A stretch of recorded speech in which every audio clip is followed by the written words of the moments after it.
베트남 특집 탐사 보도를 통해 수용소 수감자는 독방 감금, 위험한 노동, 밀폐된 공간의 감금, 각종 구타와 고문은 물론 처형까지 스스럼 없이 자행되었다고 보도했다.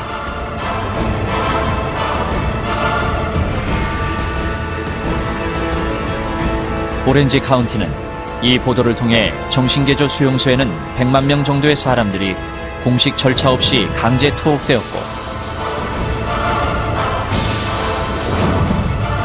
수용소에서 적어도 16만 5천 명 이상이 처형당하거나 죽임을 당했다고 보도했다.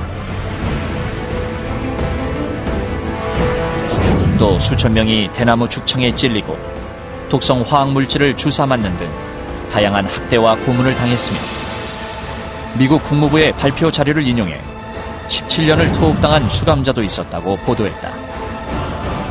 이 신문은 적어도 이러한 수용소가 150여 개 이상 운영되었으며 남베트남 세 가구 중 한 가구의 친인척은 이 수용소에 수감되었다고 보도했다. 공산주의는 역시 공산주의다. 일단 통일이 끝난 다음에는 이제 쓸모없는 사람들이라고 이렇게 생각했는데 그렇다고 해서 그걸 무조건 다 죽일 수는 없지 않습니까? 그러니까 승려 또는 무슨 신부 이런 사람들 또 운동권 학생들 굉장히 많이 자기들 공산화하는 데 도움을 준 사람들이지만 이 사람들에 대해서 1차적으로 강력한 통제를 했단 말이야. 그러니까 자기들 뭐 벼슬도 주고 굉장히 대우를 해줄 줄 알았는데 그걸 안 하니까 거기서 반발을 일으키는 놈은 숙청해버리고 응? 좀 긴가민가 하는 놈은 그 수용소에 넣어서 교육시키고. 월맹은 정치적 탄압에 이어 사회 곳곳에 손과 발을 묶었다. 공산화에 장애가 된다는 명분으로 기본적 인권을 철저히 탄압했다.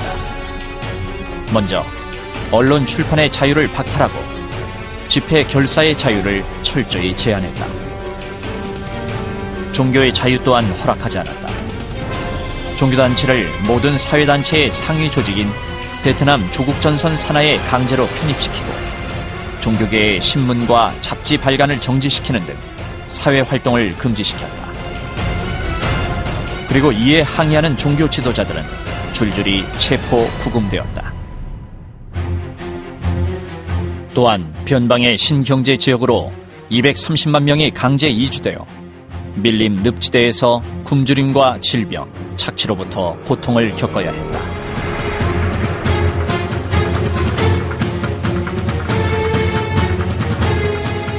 통일 전 월남의 수도 사이공시 명칭을 호치민시로 바꾸고 거리 이름도 변경했다.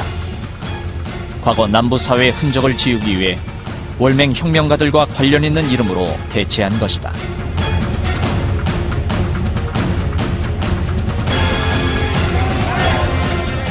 심지어 전 대통령 응오딘 지엠과 많은 전직 장관, 장군 등 고위 인사들의 무덤까지 파헤쳐졌고 시체는 불태워졌다.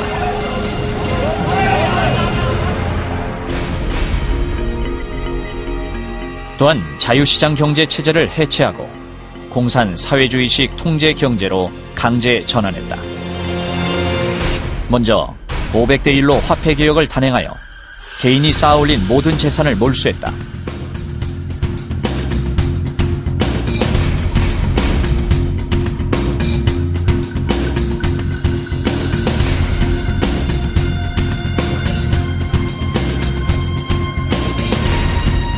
자본가들의 재산도 국가에 자진 헌납하는 형식으로 강제 몰수하였고 1,500개의 개인 기업을 국유화의 이름 아래 모두 빼앗았다.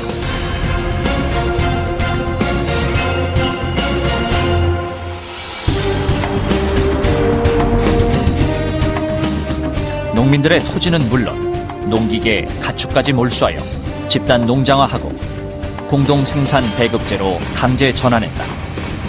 이로 인해 쌀 생산량이 크게 줄어들어 세계 2, 3위의 쌀 수출국이었던 베트남은 급기야 매년 100만 톤의 쌀 수입국으로 전락했다.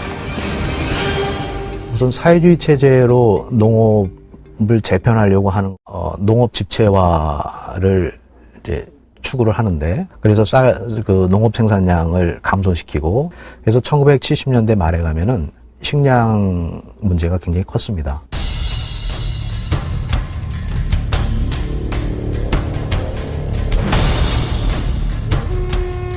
통일 베트남 공산당 총비서 레드와는 1976년 개원 국회에서 조국을 10배 더 크고 10배 더 아름답게 만들 것이라고 장담했다.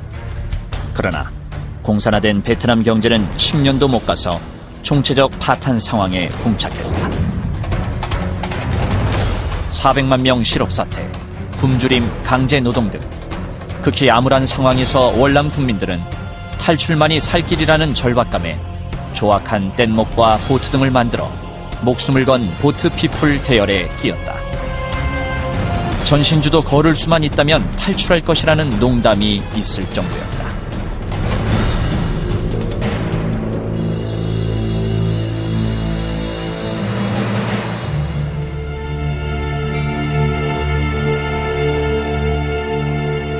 (1975년부터) (1980년) 중반까지 바다에 몸을 던진 80만 보트 피플을 포함 육로 탈출자까지 무려 110만 명. 이들은 필리핀, 한국, 인도네시아, 미국을 향해 바다에 목숨을 걸었다. 받아줄 국가를 찾아 정처 없이 바다를 떠돌다가 배가 뒤집혀 익사하거나 해적에게 가진 것을 다 빼앗기고 부녀자들은 강간당한 뒤 모두 바다에 버려지는 일이 비일비재했다. 그렇게 약 11만 명이 물귀신이 되고 말았다. 나라 그렇게 되는 거는 슬프다. 그렇게 다시 뒤로 보니까 저쪽에 이제 바다 타잖아요. 배 타고 이제 저 멀리 점점 야자나무인가 집인가 점점 멀리 보여. 내 고향이 점점 떨어져 멀리 보니까 그게 슬프고 눈물이 났어요. 근데 이제 이렇게 갔다가 언제 또 돌아오나 이렇게 쳐다보고 생각했어요.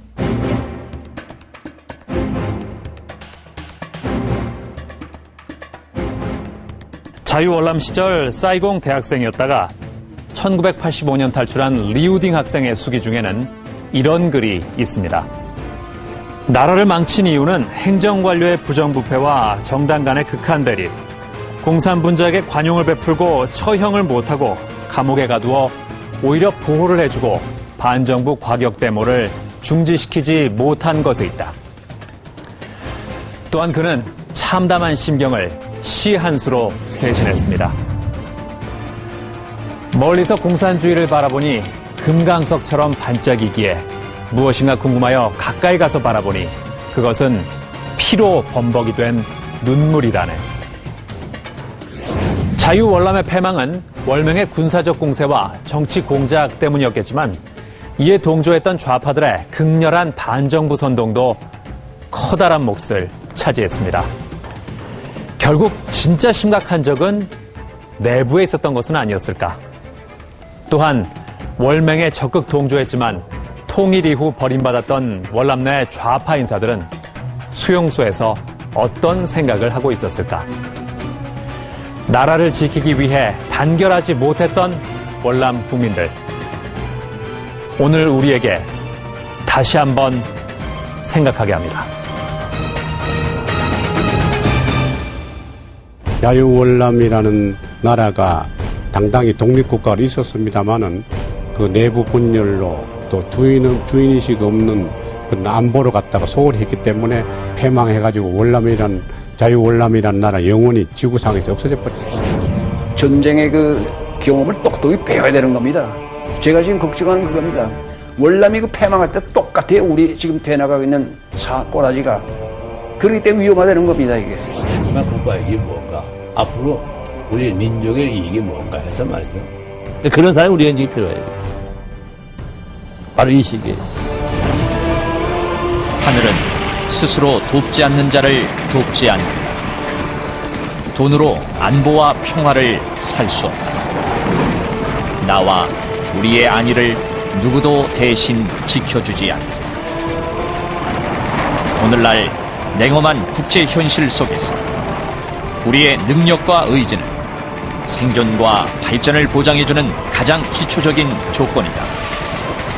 상대를 알고 만반의 대비태세를 갖추어야 백전백승할 수 있다는 만고의 진리를 잊어서는 안 된다. 자유는 희생의 대가로 얻어지는 것이다. 통일 이후 베트남은 어려움을 딛고 1986년 말부터 도임의 개혁개방 정책을 추진하여 성공적으로 발전하고 있습니다.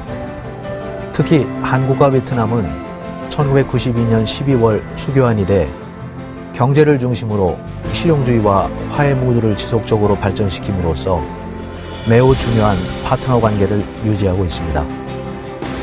앞으로도 양국이 상호 존중과 교류 협력을 바탕으로 미래지향적인 동반자 관계와 우위를 더욱 증진시킬 것이라고 봅니다.